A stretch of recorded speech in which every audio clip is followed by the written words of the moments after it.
পৃথিবীতে এমন কিছু জায়গা আছে যেগুলো একই সাথে বিস্ময়কর, ভয়ঙ্কর আর রহস্যে ঘেরা। ইথিওপিয়ার উত্তর পূর্বে অবস্থিত ডানাকিল ডিপ্রেশন তেমনই এক স্থান, যেখানে প্রচণ্ড তাপ, বিষাক্ত গ্যাস আর অদ্ভুত রঙিন ভূমি মিলে তৈরি করেছে এক ভিন গ্রহের মতো দৃশ্যপট। ডানাকিল ডিপ্রেশন অবস্থিত আফার ট্রায়াঙ্গেলে, যেখানে আফ্রিকান, আরবীয় ও সোমালি টেকটনিক প্লেট একে অপর থেকে আলাদা হয়ে যাচ্ছে। এই প্লেট বিভাজনের কারণে এখানে তৈরি হয়েছে বিশাল ফাটল, যা প্রতি বছর সামান্য করে প্রসারিত হচ্ছে। বিজ্ঞানীরা বলছেন কয়েক মিলিয়ন বছর পর এখানে তৈরি হতে পারে একটি নতুন সমুদ্র।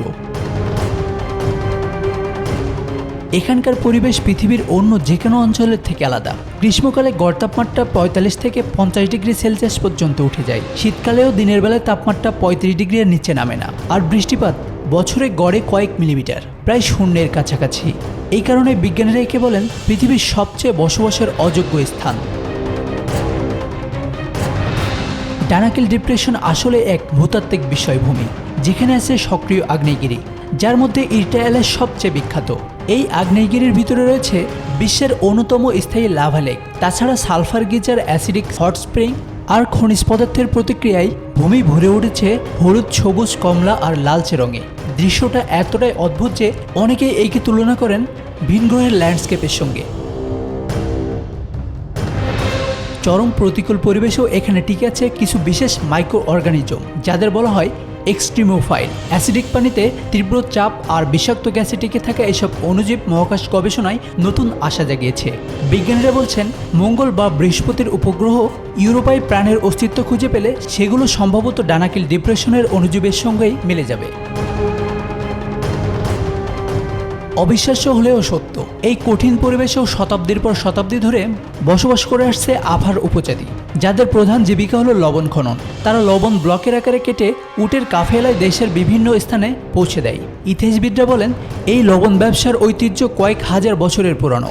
তবে জীবন এখানে খুবই কঠিন। পানির অভাব, প্রচণ্ড গরম আর দারিদ্র্যের কারণে আফার জনগণ প্রতিদিনের লড়াই করে টিকে থাকে। আজকাল ডানাকিল ডিপ্রেশন বিশ্বের সাহসী পর্যটকদের কাছে একটি আকর্ষণীয় জায়গায় পরিণত হয়েছে। এর অদ্ভুত রঙিন মাটির গঠন ও লাভা লেক দেখতে প্রতি বছর অনেক ভ্রমণকারী আসেন।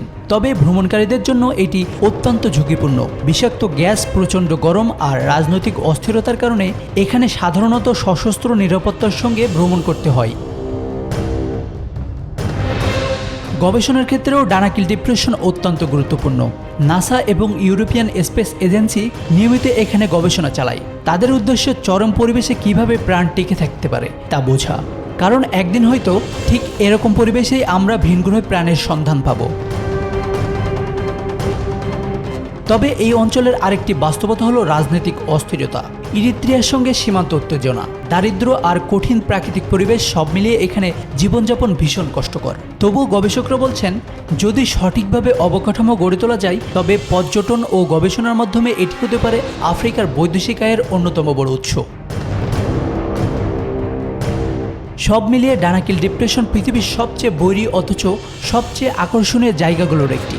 এখানে যেমন আছে ভয়, প্রচণ্ড তাপ, বিষাক্ত গ্যাস আর শুষ্ক মরুভূমি, তেমনি আছে বিস্ময়, রঙিন ভূমি, স্থায়ী লাভা লেক আর মহাকাশ গবেষণার সম্ভাবনা। এক কথায় এটি পৃথিবীর বুকে দাঁড়িয়ে থাকা এক ভিন গ্রহের রাজ্য।